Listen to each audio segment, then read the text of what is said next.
Assalamualaikum warahmatullahi wabarakatuh. Nama saya Kulani Ramadini dengan NIM 221010504118. Di sini saya akan menjelaskan tentang interaksi sosial dan investasi. Interaksi sosial adalah hubungan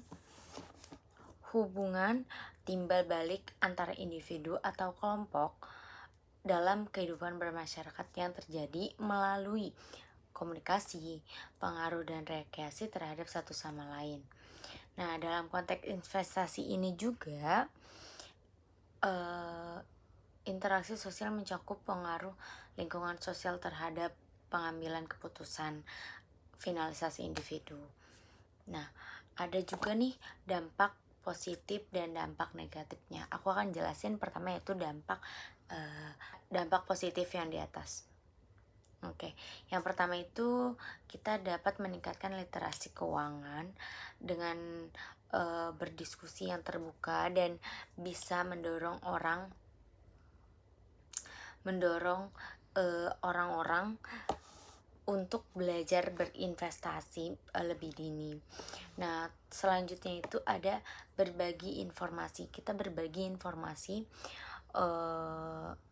komunitas dan bisa membantu investor-investor pemula untuk memahami peluang-peluang dan risiko-risiko dari investasi tersebut.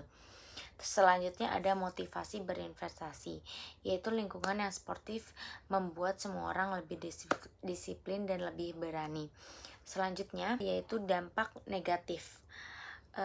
Yang pertama itu kita mengambil keputusan tidak rasional atau terlalu mudah percaya tanpa mengetahui ujungnya bagaimana. Yang kedua, kita terjebak hype sesaat. Jadi membeli aset hanya karena kayak FOMO sedang viral kayak gitu. Terus yang ketiga itu potensi keuangan besar, yaitu investasi di waktu yang salah karena ikut-ikutan seperti yang tadi, seperti kita FOMO-FOMOan gitu.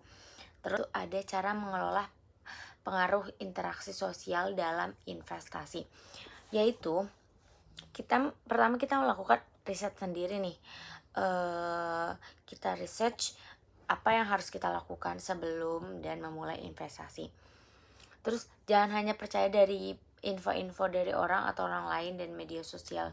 Pokoknya kita harus cari tahu dulu dengan teliti. Yang ketiga itu kita memiliki tujuan dan rencana investasi yang jelas. Terus kita menentukan jangka waktu, toleransi resiko, dan target keuangan pribadi.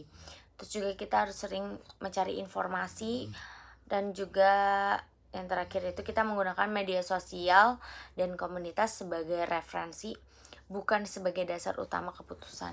Dan juga yang terakhir kita harus kendalikan emosi kita dan jangan terburu-buru membeli atau menjual hanya karena tekanan sosial. Oke? Kesimpulannya aja, kita cepat, yaitu interaksi sosial merupakan faktor penting dalam membentuk perilaku seseorang, meskipun dapat memberikan manfaat seperti berbagi informasi dan motivasi. Pengaruh sosial juga bisa menyebabkan keputusan yang emosional dan merugikan. Oleh karena itu, investor juga perlu bersikap kritis, rasional, dan memiliki strategi investasi yang kuat agar kalian tidak mudah terpengaruh oleh lingkungan sosial. Baik, sekian, terima kasih untuk perbincangan interaksi sosial dan investasi ini. Wassalamualaikum warahmatullahi wabarakatuh.